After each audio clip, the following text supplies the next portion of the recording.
Sans un autre mot, Carrie Blake abattit la chambre de son ami. Elle est allée à la cour intérieure de l'internat. Il était un château. Le vent froid soufflait contre elle. Elle a froid. Sous son anorak, elle a porté seulement une t-shirt mouillée immense. Elle devait se dépêcher si elle ne voulait pas attraper froid ici. Elle traversa à la hâte les 3 chemins de gravier et marcha sur l'herbe humide du jardin. C'était un chemin direct à la porte en face, à côté de la cour intérieure.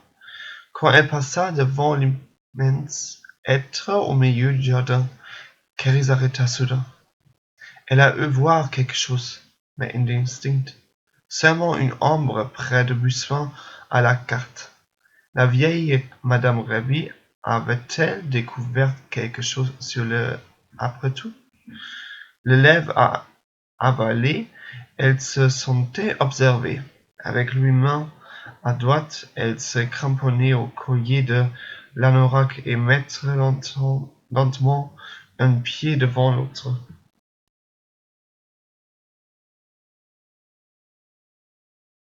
Elle s'est arrêtée, effrayée. Quelqu'un a murmuré son nom.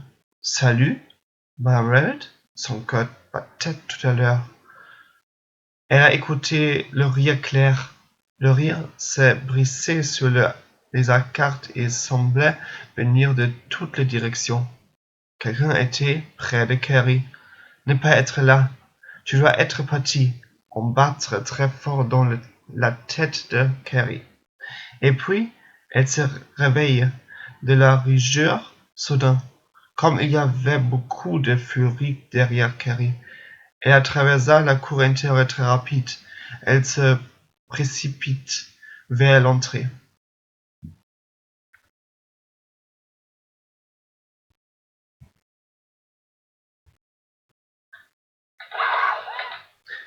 Fais attention! Dis-moi, est-ce que je suis dans un rêve ou je suis dans la réalité? Pardonnez-moi, Madame Graves. Tu as failli me crosser.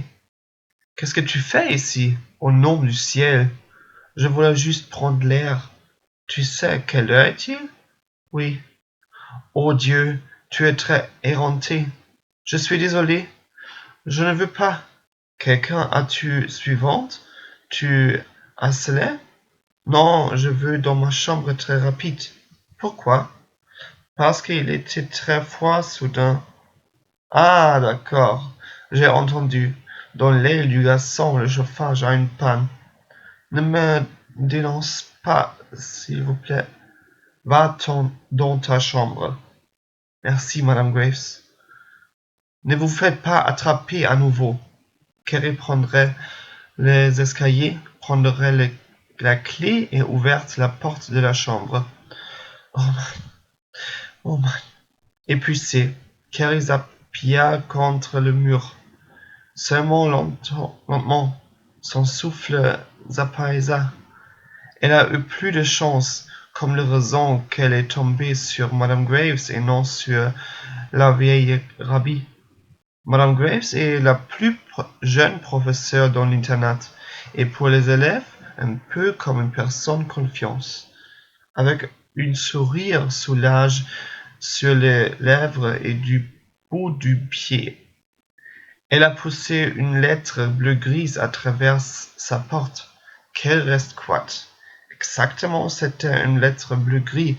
Une lettre comme ça, Carrie a regardé à la chambre de Rusty. Elle va chercher la couverture, ouvrir, elle a lu. Oh Dieu! Oh Dieu!